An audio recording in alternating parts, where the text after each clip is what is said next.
Njurireni, njurireni, njurireni, ndera ndera, njurireni, ndera ndera. Ndakulandirani ndine Bright mhangu ndabwesa ndika video kena kake apa kosangalasa. Lero liti ndikambirane za Azimayi achimalawi amene magwisa ntchito matupi yawo kupeza mipata in life.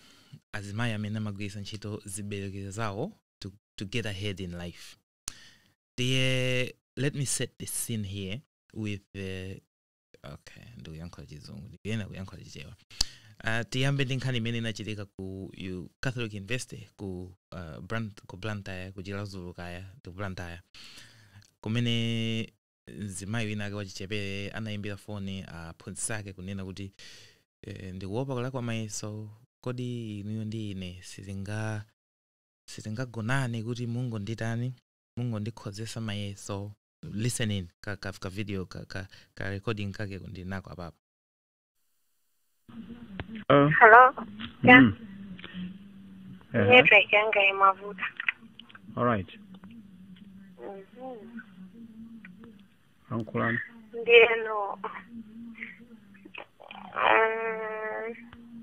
I was thinking.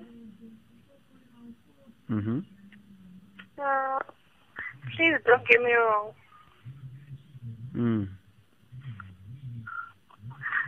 We have six. Sorry? I'm saying, give me your six. Nde aphunzitsi waso pepane nde sokonekeka ipangono aphunzitsi waso kunamizira ngati kuti sanavi kuti what can we have sex. The woman says kanzimayi kakuti tiyeni tigonane tigonane. And thank God kuti mwina aphunzitsi wawa anakulira ku nyumba ina yake kuti anakula ndi mwambo ndikuziwa ineyo akanakhala zinzanga yena kuti ndi aziphunzitsi kumene koko kanzimayi koko manena kuti kodi can we have sex atangod do you want to have sex with me? Where are you? I'm on campus. Oh, I'm in the office, please come. Tika chika jobwera ton enter. Hey, you wanted to have sex with me? Turn around. Why do you want to have sex with me? How old are you? You're 16. I'm 40. Anyway, I digress. But that's the scene I want to set this dialogue with. Ndiyambe pamene popo kunena kuti Zimayi anafosa aphunzitsi kuti tiyeni tigonane mundikhonzese mayeso. Izi sizoyamba ndikumbukira kupole kunali a lecture ena yake anamwalira pano. A lecture amenewo angakonda kufunsira azimayi ana school. Ndakakhala kuti munthu uja wakana zimene amafuna aphunzitsiwo amamulakwitsa mayeso kumulembesa sapo. Atamwalira azimayi angapo anandiuzapo ine direct kuti aphunzitsi amene wawo anali satana. Anandilakwitsa mayeso ine chifukwa choti ndinakana chanja. Imene ndi case ina.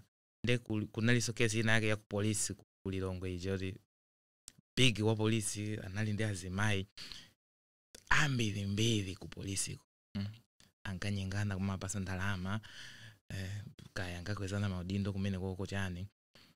Nkhani izi zikukhala ngati zikuchitika and nthawi zambiri anthu amapanga focus anthu amayang'ana kwambiri malo amene azimuna ndi amene ngati yako MBC ija director general ina ake amamenya azimayi matako chani kumafunsa kuti izi kodi iza kudya ndani izi. Zikachitika chonchija anthu ambiri amati Me Too movement ibwere kumalawi kuno samakhale chonchi azimayi matupi yawo ndi chani si osewelesa. Ineyonso ndigwizana nazo azimayi si anthu oti tiziwaselesa anthu amene tili maudindo azimuna amene tili ndi mphamvu azimuna amene tili ndi kuthekera tisamagwiritse ntchito chigololo ku playing around with azimayi. Komano kesi ya nsikana wa ku Catholic University of Malawi ikuonesa kuti zinthu izizi azimayi ambiri amakhala zolakwa nthawi zambiri ndipo ndizokhumudwitsa kwambiri kwa achinyamata ngati ineyo. Taganiza ineyo mutakhala nyamata ku Catholic University, mukuziwa zonse lecture si a gay, simungapase kanthu, simungapase ndalama, mulibe, ndili mwana wa skulu. Ndiye azimayi aja athakungomunyengerera mphunzitsi uja kugona naye nanga nyamata apanga chani. Zili ngatiso wa polisi wam'muna, nde apolisi ena akupereka matupi awo, akupasidwa maudindo chani, wapolisi wam'muna ndi apanga chani. So pomaliza pake azimuna achichepere, anthu amene tilibe ma connections, timangodalira chani kutheka kwathu merit. Ndiye kanzimayi ngati kamene kamayimbira foni aphunzitsi ake kuti mundinyenge, mundikhozese mayeso. It's a direct stab in the heart for people who believe in merit and kwa achinyamata ambiri amene tikungofuna to exist and to compete, tizipikisana tonse ngati Malawi. Dolo ndi ndani, and amene ndali dolo kwambiri apeze ntchito, apeze tenda, apeze mpata. Koma zimene zikuchitika zikukhala ngati kuti anthu ena akugwisa ntchito matupi awo and they're breaking the system. Ndiye tikuziwa zoti nzolakwika kuti amuna azikakamiza azimayi kuti ngati adakwe MPC aja, apolisi aja, zimachitika kwambiri. Ma CEO ambiri amakhala ndi masekretary kumakakamiza kuti azigonana nawo. Akapanda kugona nawo ndiye kuti pantchitopo zinthu zawo zimadera. Komano pali anthu ambiri, azimayi ambiri amene, for example, the director general wa MPC uja, or a lecture akupole aja, or a lecture ena amene sanapange record phone yawo, amene anafusidwa ndi mzimayi kuti tango ndigonane ndiye mundipase zimene ndikufuna.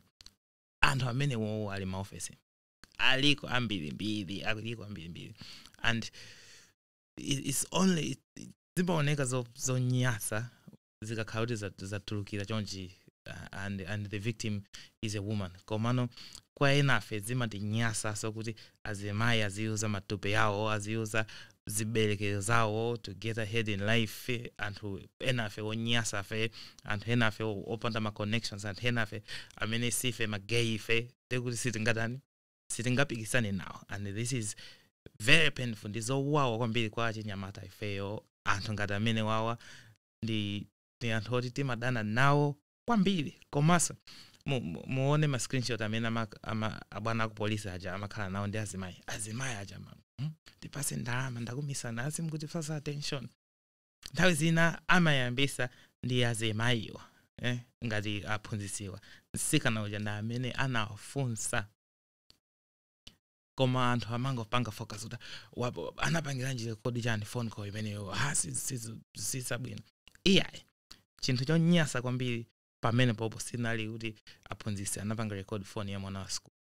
Chinthu chonyasitsisa pamene popo ndi choti mwana wa school angafuna apange game system kuyuza chigololo. Zimene zozo ine zimandilemera chifukwa choti ndikuziwa ndaonapo anthu ena ake ota kuchita bwino mmoyomo chifukwa choti anapereka thupi lawo. No merit, alibe skill, alibe nzeru, alibe kuthekera, ali ndi mbina basi. Komanso miyendo yosavuta kusegula ndikuti basi they go like this in life. This means it's unfair on anthu ena akefe oti tilibe pogwira. Timuza chani lecture chimene ngapange fe ndikuwerenga basi ndikukonzekera mayeso. Then ndimangofuna tiyankhulepo zimene zozo kuti azimayi ambiri they are equally to blame in creating a system kamene kakakonena kuti ndikakuonesa mwendo ndikuti ndipita pasogolo mmoyo. Zimene zikupangisa kuti anthu ena amene tikufuna so zimene iwo wakufuna tisamakhale ndi mwayi. Maona awapanga post kutiko kaya ku field akungotenga iwo kaya chani. Zimakhaza odabwisa kuti kodi skill imene ali nayo matenda akungopereka kwa company kawo ena ndi ajana segula ka company limozi ndi zimayi amene amagonana naye kumatenga matenda mpaka panapa nkhanizo zili ku court. zokuyisa kwambiri komanso zodabwisa kwambiri kuti azimayi panopa akutenga advantage of the system kuyuza chigololo koma pomaliza penepene in unequivocally here I should put it straight that I know that this problem is principally, perpetuated by men, and men are the bigger committers of this sin. But kulika fraction kena kazimayi ena kuti akupanga zimene also some even young katika kazimayi katika mene kamwana ka school kuti powerless. Who does she think she is? Mpanga offer lecture, an offer that he certainly did refuse, which was definitely regrettable in some circles. But anyway, and they have got strong characters. Anyway, and in the bright of Hango, NdiMabwana video tambiri they subscribe to my page and follow me, and we get to discuss stuff like that. But yes, it's really sad what's happening out there. Cut. 1,